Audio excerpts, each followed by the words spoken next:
ఈ రోజు బాన్స్వాడలో కాంగ్రెస్ సన్నాహక సమావేశం జరిగింది. ఈ సందర్భంగా రాష్ట్ర వైద్య ఆరోగ్య శాఖ మంత్రి దామోదర రాజనరసింహ గారు మాట్లాడుతూ, తెలంగాణ రాష్ట్రంలో 10 సంవత్సరాలుగా కేసీఆర్ రాక్షస పాలన కొనసాగించారని, ఇప్పుడు జనాలు కాంగ్రెస్ పాలనలో వారి ఓటు హక్కును స్వేచ్ఛగా వినియోగించుకుంటున్నారని తెలియజేశారు. మరియు జహీరాబాద్ పార్లమెంట్ అభ్యర్థి సురేష్ షెట్కార్ గారిని గెలిపించాలని కోరారు. నేను 62 ఏళ్ళు కాంగ్రెస్ పార్టీలో నా కుటుంబం.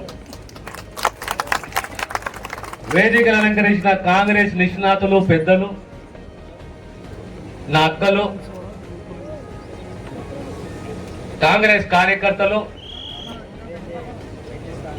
పాత్రికేయ మిత్రులారా, ప్రత్యేకంగా బాన్సువాడకు సంబంధించిన ప్రతి ఒక్క కాంగ్రెస్ కార్యకర్త కడుపులో చిరుసు వచ్చి నమస్కరించాలి. ఎందుకంటే 40 ఏళ్ల నుంచి కూడా ఒక్కసారి గెలిచి దుర్మార్గమైన వ్యవస్థలో నియంతృత్వాన్ని ఎదుర్కొంటూ సహనంతో, ఓపికతోటి కాంగ్రెస్ కాపాడుకుంటూ వస్తున్న ఈ కార్యకర్తలందరికీ శిరస్సు వంచి నమస్కరిస్తున్నాను. నేను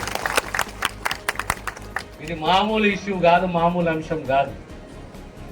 చాలా మంది నాయకులకు కార్యకర్త విలువ తెలియదు. కార్యకర్త లేని పార్టీ లేదు, కార్యకర్త లేని నాయకుడు లేదు, కార్యకర్త లేని రాజకీయం లేదు. ఈనాడు మేము ఈ స్థాయికి ఎదిగినాము, వచ్చినాము, ఉన్నాము, నిలదొక్కున్నాము, ఓడినా గెలిచినా అంటే దాని వెనుక బలము, స్ఫూర్తి ఎవరు అంటే కాంగ్రెస్ కార్యకర్త. ఈరోజు మీ లోపల ఆ ఉత్సాహాన్ని చూస్తుంటే, ఇంతకుముందు పెద్దలు మాట్లాడుకుంటూ చెప్పారు, ఖచ్చితంగా బాన్సువాడలో మళ్ళీ చరిత్ర సృష్టిస్తాము, మెజారిటీ ఇస్తాము అని చెప్పి. నాకు సంపూర్ణంగా నమ్మకం ఉంది, మేము మెజారిటీ ఇస్తారు అని చెప్పి. రాజకీయాల్లో ఓటమి, గెలుపు, పార్టీలు ఎదగడము, తగ్గడము, సిద్ధాంతాలు ఇవి సహజము. కానీ కార్యకర్తలే కానీ, కార్యకర్త ద్వారా ఓటరే కానీ ఆలోచన ఏం చేయాలి అంటే, ఈ నాయకుని చరిత్ర, నాయకుని యొక్క సేవాబలం, నియంతృత్వం కాదు, అహంకారం కాదు, సేవాభావము, సిద్ధాంతము, నా గ్రామము, నా ప్రాంతానికి ఏ రకంగా పనికొస్తాడు, ఉపయోగపడుతున్నది మనం ఆలోచన చేయాలి. ఈరోజు 60 సంవత్సరాల సుదీర్ఘ తెలంగాణ పోరాటం. తెలంగాణ అంటే ఒక కలగన్నం. మన తలరాతలు మారుతాయి, మన భవిష్యత్తు, మన పిల్లల భవిష్యత్తు బంగారు బాట అవుతుంది. ఎన్నో ఆశలు కన్నాం. ఒక తెలుగు జాతిని, తెలుగు ప్రాంతాలను రెండుగా చేసి తెలంగాణ రాష్ట్రాన్ని ఏర్పాటు చేసుకున్నాం. తెలంగాణ రాష్ట్రాన్ని ఏర్పాటు చేసుకున్న తర్వాత ఒక కుటుంబ నియంత్రణ పాలన చూసినాము ప్రాంతంలో, రాష్ట్రంలో. తెలంగాణ సమాజం ఒక గొప్పతనం ఏంటి అంటే, సహనము చాలా, భరిస్తుంది, ఓపిక పడుతుంది. కానీ ఎప్పుడైతే తిరుగుబాటు వస్తుందో వాడు ఎంత పెద్దోడు కానీ కాల రాస్తుంది ఆ చరిత్ర తెలంగాణ సమాజాన్ని. ఆనాడు నిజాం పాలనే కానీ, 69 తెలంగాణ ఉద్యమమే కానీ, తెలంగాణ రాష్ట్రం వచ్చిన తర్వాత కేసీఆర్ కుటుంబ పాలనని కానీ భరించినాము. సహనంతో, ఓపికతోటి, ధర్మంతో. ఆ సమయం వచ్చినప్పుడు తిరగబడ్డం, ప్రజాస్వామ్య పద్ధతిలో మౌనంగా తిరగబడ్డము. ఆ కుటుంబానికి ఆ నియంత్రణకు చూపెట్టినాము. ఇది మా బలము, ఇది మా సత్తా అని చెప్పి. ఇది తెలంగాణ సమాజం యొక్క గొప్పతనం. అన్నిట్లో ముఖ్యంగా కోరేది సమాజం ఏంటి అంటే స్వేచ్ఛ.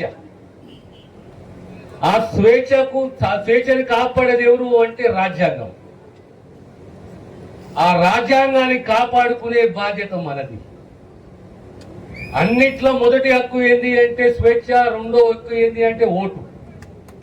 ప్రజాస్వామ్య పద్ధతిలో ప్రతి 5 సంవత్సరాలు ఒక్కసారి మనం ఓటేస్తాం. ఓటేయక ముందు ఒక్కసారి మనం ఆలోచన చేయాలి, ఈ ఓటు అనేది నాకు సంబంధించింది, నా కుటుంబానికి సంబంధించింది, నా గ్రామానికి సంబంధించి, రాబోయే 5 సంవత్సరాలు నా భవిష్యత్తు సంబంధించిందని ఒక్కసారి మనం ఆలోచన చేయాలి.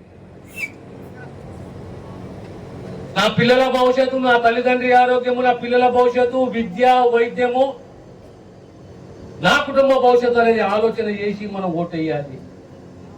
ఈరోజు 10 సంవత్సరాలు మనం టీఆర్ఎస్ పాలన చూసినాం, కుటుంబ పాలన చూసినాం. జాతీయ స్థాయిలో మళ్ళీ 10 సంవత్సరాల బీజేపీ పాలన చూసినాము, మోడీ గారి పాలన చూస్తున్నాము. ఏదో ఒక్క జాగలో మన మనసుకు అనిపిస్తుంది మార్పు కావాలి, ఖచ్చితంగా మార్పు కావాలి. కాంగ్రెస్ పార్టీ త్యాగధనుల పార్టీ, త్యాగమూర్తుల పార్టీ, సిద్ధాంతాలను నమ్ముకున్న పార్టీ, స్వాతంత్ర ఉద్యమంలో ముందుకున్న పార్టీ. కాంగ్రెస్ పార్టీకి ఉన్న దేశభక్తి ఏ పార్టీకి లేదు. కానీ ఈ రోజు మళ్ళీ మనం మళ్ళీ ప్రపంచానికి కానీ, ప్రజలకే కానీ, దేశానికే కానీ, మన సమాజానికే కానీ మనం చెప్పుకోవాల్సి వచ్చింది కాంగ్రెస్ చరిత్ర ఇది అని చెప్పేసి. నిన్న రాహుల్ గాంధీ గారు వచ్చారు.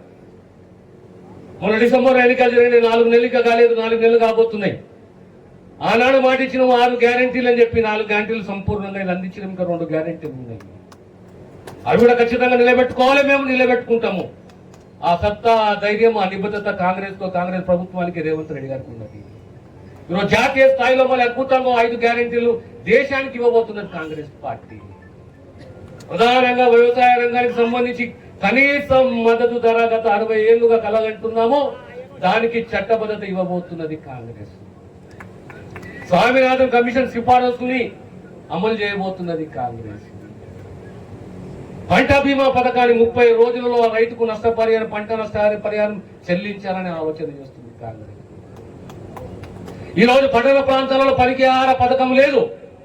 ఎక్కడైతే ఏ గ్రామం అయితే మున్సిపల్ గా మారుతుందో ఆ గ్రామంలో పని దొరకదు మనకు. గ్రామీణ ప్రాంతంలో ఆనాడు చట్టాన్ని తీసుకొచ్చాం, కానీ పట్టణ ప్రాంతాల్లో చట్టం లేదు. మళ్ళీ చట్టాన్ని తీసుకొచ్చి బాన్సువాడనే కానీ, జోగిపేట కానీ, మున్సిపాలిటీలలో 4వ తరగతి 3వ తరగతి మున్సిపాలిటీలు ఖచ్చితంగా పట్టణ ప్రాంతాలలో పేదవానికి ఉపాధి కల్పించాలని మాత్రమైన ఆలోచన చేస్తుంది కాంగ్రెస్ పార్టీ. ఈరోజు 30 లక్షల ఖాళీలు ఉన్నాయి జాతీయ స్థాయిలో. సెంట్రల్ గవర్నమెంట్ లో భర్తీలు లేవు. జాబ్ క్యాలెండర్ అనౌన్స్ చేసి ఆ 30 లక్షల భర్తీలు చేయాలని ఒక యోచన కాంగ్రెస్. ఇలా ఒక్కొక్క అంశం నిన్న రాహుల్ గాంధీ గారు చెప్పారు.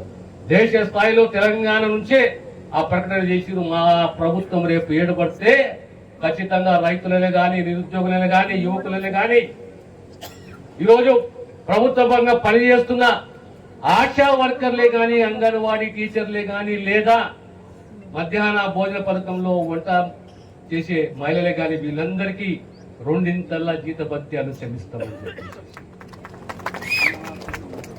ఇంతకుముందు పెద్దలు చెప్తుండే మా హాస్పిటల్ పరిస్థితి చాలా దీనంగా ఉన్నది అని చెప్పేసి అనేవారికి మీరు రియాక్షన్ స్పందన చూసిన అందరూ లేచి అవును సార్ అని చెప్పి. ఈరోజు ప్రభుత్వం అనేది కాంగ్రెస్ ప్రభుత్వం, అందులో కూడా ఆ శాఖ మన దగ్గరనే ఉన్నది. కనుక మీ మనసులో ఏ కోరిక ఉన్నదో ఆ ప్రక్షాళన చేయాలి, న్యాయం చేయాలి. ఎవరికైతే అర్హత ఉన్నదో వాళ్ళకు అవకాశాలు, ఉద్యోగ అవకాశాలు కల్పించాలి.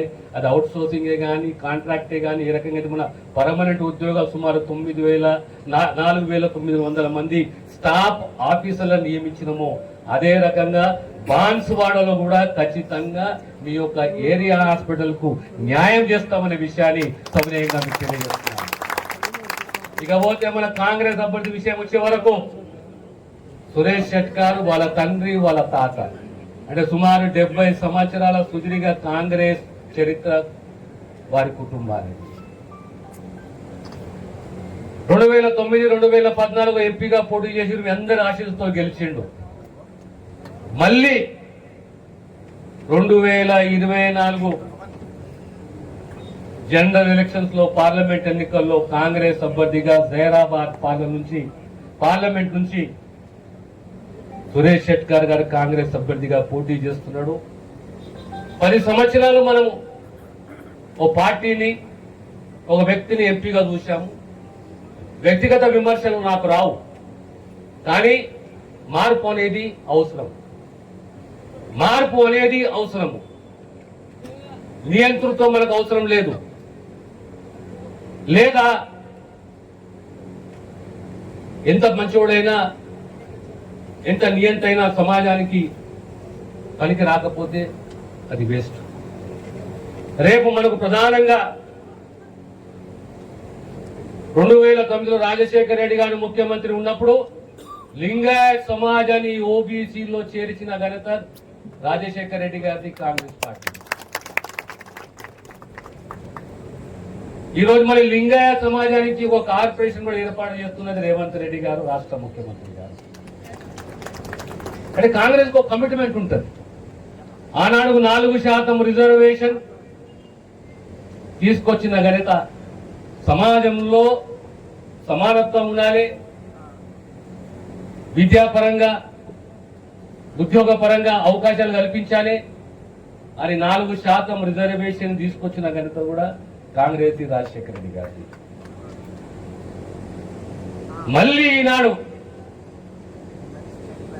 ఆ కమిట్మెంట్ కాంగ్రెస్ పార్టీకి ఉన్నది.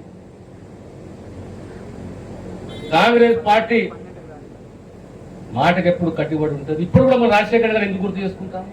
ఒక ఆరోగ్యశ్రీ అంటాం, ఓ 104 అంటాం, ఒక 108 అంటాం, ఓ ఫీజు రీఎంబర్స్మెంట్ అంటాం. అన్నిట్లో గొప్ప ఏంది అంటే క్యారెక్టర్.